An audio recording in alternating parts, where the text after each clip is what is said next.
Kuha muna tayo ng update sa nagpapatuloy na halalan 2025 mula kay Sheena Torno, live mula sa Iloilo City. Sheena, magandang gabi.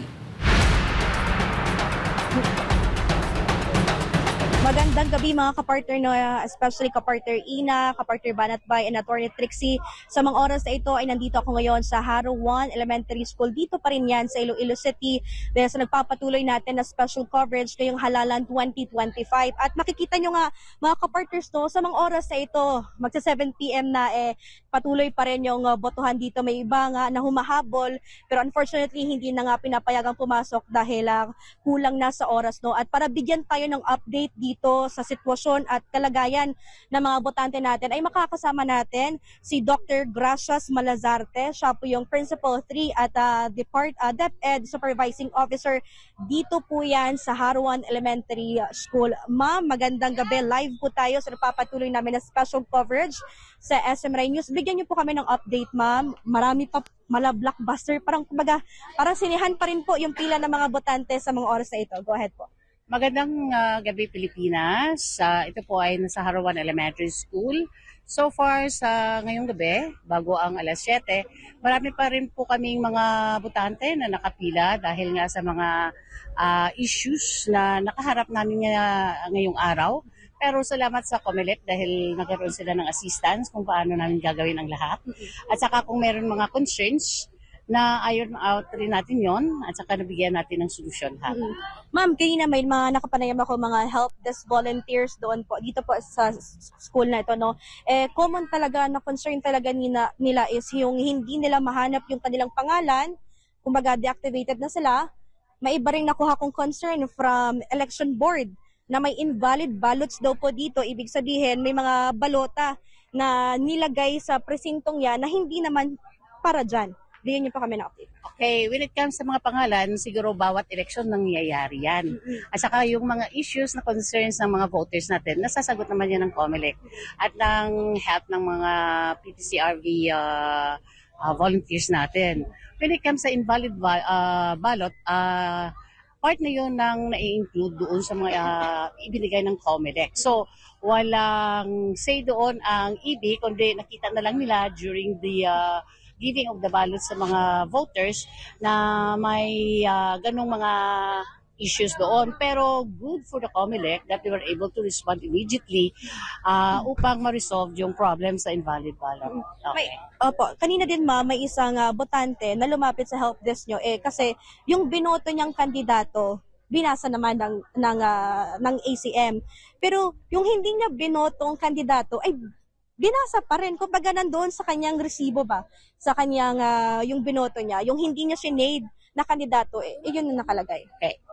Ang gagawin siguro ng COMELEC, yun ang isang bagay na dapat i-improve nila sa susunod na election. Kasi yung EV naman, they're just doing the process that they need to follow. But it comes to the result in the pinapalabas ng machine, hindi na yan siguro hawak ng EV natin. Ma'am, so marami pa ring botante. Ano pong mangyayari sa kanila kapag nag 7 p.m. na po, nagsara na po yung botohan? That's why dito sila sa loob, ang lahat na nasa loob, 3 meters away from the voting center should still be voting dahil nagpila sila. So, yun ang instruction ng COMELEC sa amin. Okay. So, wala na rin po tayong papapasuking mga... Pag nag-buzzer na ako, after ng interview na ito, wala nang makakapasok dahil magsa 7 o'clock na. Okay, ayan. Mga kapartners, narig natin mula kay Dr. Gracias, yung mga update dito, no, sa, kumbaga, napapatuloy at tagahabol ng mga botante para nga sa halalan 2025. At mamaya lamang ay pupunta naman tayo sa iba't ibang mga paaralan or mga polling percent dito, no, sa Iloilo City para nga sa casting of votes, at papunta din tayo sa Jubilee Capitol para naman sa buong resulta ng boto ngayong halalan 2025. So ito muna yung update dito sa Haro 1 Elementary School sa Iloilo City. Balik sa inyo mga kapartner. Sheena, isang tanong lang, no, linawin natin. Kasi kanina may na-mention ka na ang iba pinauwi ba dahil nga alangan nilang oras at mag-alas 7 na. Kasi ang alam natin, talagang alas 7 punto yan na tapos na, no, wala nang tatanggapin na botante. As mentioned nga by Dr. Gracias kanina, narinig natin siya habang kinakausap niya yung mga PNP personnel dito na kapag hindi na nga talaga kaya ng oras ay wag nang papasukin yung mga botante na maghahabol para nga bumoto ngayong halalan 2025. At sinabi din niya yung mga nandito na mismo sa loob ng Haro Elementary School na nakapila, nag-aantay ng kanilang para pagpasok doon no, sa polling precinct ay pwede pa silang bumoto kahit pa lumagpas ito ng 7 p.m. Tina. Mhm. May pahabol ata si attorney?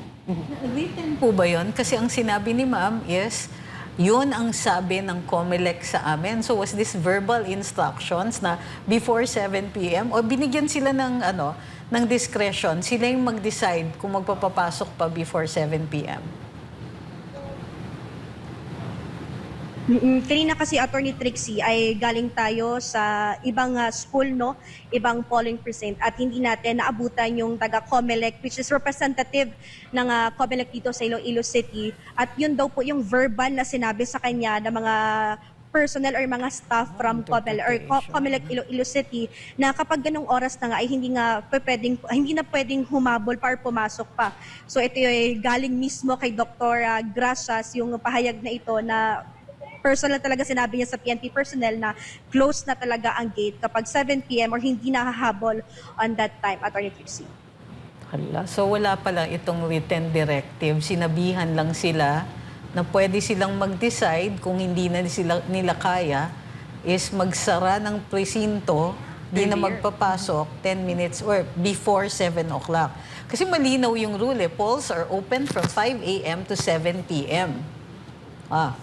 Magka-count kasi yung minutes later on pag may nagreklamo. Alright. Oo nga. Kanina nga, Attorney Trixie, bago nga tayo magsimula dito sa live interview natin with Dr. Gracias, may mga botante dito na side na to. Pero lumabas nga. Tinanong ko si ma'am, paano yun sila? Sabi niya, hindi na kasi makakahabol sa oras, kaya umuwi na lamang. So, ganun yung explanation ni Dr. Gracias dito nga sa nagpapatuloy na botohan for midterm election, Attorney Trixie. Maraming salamat, Sheena Tornal. Live po dyan sa Haro Elementary School, Iloilo City.